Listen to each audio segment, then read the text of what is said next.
अरे यो बस सूरज चुड़ैल, आखिर तूने मुझे यहाँ कैद करके क्यों रखा है? बिजली चुड़ैल साधना का सूप बनाने के लिए उसे कढ़ाई में पकाने लगती है। यह कहानी साधना और राकेश की है, जो रोज की तरह आज भी भैंस चराने के लिए जंगल जा रहे होते हैं। रोज की तरह वो दोनों भैंसों को चरने के लिए छोड़ देते हैं और खुद जंगली फल ढूंढने के लिए भटकने लगते हैं। ओ वाह, कितने रसीले फल हैं। फल तो वाकई रसीले हैं, पर समझ नहीं आ रहा ये कौन सा फल है। जिंदगी में पहली बार ऐसे रंग बिरंगी फल देख रहा हूँ। तुम तो सोचते रहो, मैं तो चली खाने। हाय मेरे रंग बिरंगे फल। साधना ने जैसे ही वो फल खाया, साधना का मुंह मिठास से भर गया। साधना ने राकेश को भी वो फल खाने को दिया। जैसे ही राकेश ने वो फल खाया, वह एक ऐसी दुनिया में पहुंच गया जो बिल्कुल उसकी दादी की कहानियों की तरह थी। राकेश को सामने पानी का तालाब दिखता है। वह जैसे ही पानी पीने लगता है तो उसमें से एक परी निकलती है और बोलती है, रुक जाओ, ये तालाब का पानी श्रापित है। अगर तुमने यह पानी पिया तो तुम हमेशा के लिए पत्थर के बन जाओगे। श्रापित? इतने सुंदर तालाब का पानी श्रापित कैसे हो सकता है? पहले इस तालाब का पानी अमृत की भांति हुआ करता था, परंतु जब से वह बिजली चुड़ैल इसमें नहा गई है, तब से इस तालाब का पानी श्रापित हो चुका है। इतना बोलते ही वह परी गायब हो गई। राकेश अब थक गया। भूख और प्यास के मारे वह जमीन पर गिर गया। तभी वह जोर से बिजली गिरी और आकाश गर्जना हुई। राकेश, तुम्हें यहाँ एक खास मकसद के लिए बुलाया गया है। तुम्हें इस लोक को श्राप से मुक्त करने के लिए चुना गया है। उठो और आगे बढ़ो। तुम ही हो वो वीर योद्धा जो हमारे लोक को श्राप से मुक्ति दिला सकता है। इस जादुई लोक में दूर पहाड़ियों के बीच एक घने जंगल में, ए मेरे जादुई आईने, मैंने सुना है इस जादुई लोक को बचाने के लिए एक रक्षक आया है। नादान है बेचारा, जानता नहीं बिजली के श्राप से बचना मुश्किल ही नहीं नामुमकिन है। मैं एक मामूली सा लड़का इस जादुई लोक को कैसे बचा सकता हूँ? राकेश वापस अपनी दुनिया में लौटने का फैसला लेता है।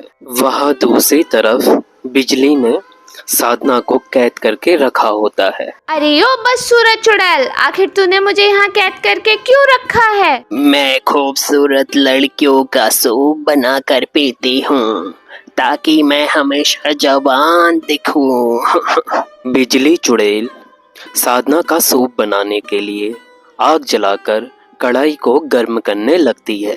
जैसे ही राकेश वापस अपनी दुनिया में लौटने का फैसला लेता है, जादुई लोक का राजा वहां पर प्रकट होता है और राकेश से बोलता है, तुम्हें लौटना है तो तुम बेशक लौट जाओ, लेकिन तुम अपनी दोस्त साधना को हमेशा के लिए खो दोगे। मैं साधना को उस चुड़ैल के जाल से नहीं छुटा सकता, लेकिन अभी के लिए मैं उसकी जान बचा सकता हूँ। बिजली चुड़ैल साधना का सूप बनाने के लिए उसे कढ़ाई में पकाने लगती है। तभी वह जादुई लोक का राजा प्रकट होता है और अपनी शक्ति से मायावी बारिश कर देता है और आग बुझ जाती है। इस तरह से साधना की जान तो बच जाती है, लेकिन वह चुड़ैल राजा को भी कैद कर लेती है। राकेश वहाँ भूख प्यास से मरने लगता है और बेचैन होकर एक पेड़ के नीचे बैठता है। साधना और राजा दोनों कैद थे। राजा ने एक मंत्र बोला तो उसका जादुई कबूतर वहां प्रकट हुआ। राजा ने जादुई कबूतर के गले में एक पत्र बांधा और राकेश तक वह पत्र पहुंचाने का अनुरोध किया। राकेश ने राजा द्वारा भेजा गया वह पत्र पढ़ा, जिसमें लिखा था, मैं और साधना दोनों जिंदा है, लेकिन अभी भी उस चुड़ैल के कैद में है। बिजली चुड़ैल को मारने के लिए तुम्हें नीलकंठ पर्वत पर जाना होगा और चमत्कारी त्रिशूल लाना होगा। राकेश नीलकंठ पर्वत की ओर निकल पड़ा तो रास्ते में उसे एक तपस्वी दिखे जो तपस्या कर रहे थे। राकेश ने देखा कि एक बड़ा सांप उनको डसने के लिए उनके समीप जा रहा था। यह देख राकेश ने तुरंत उस सांप को भगा दिया और तपस्वी महाराज की जान बचा ली। राकेश आगे बढ़ा, लेकिन अब आगे चलना उसके लिए मुश्किल हो रहा था।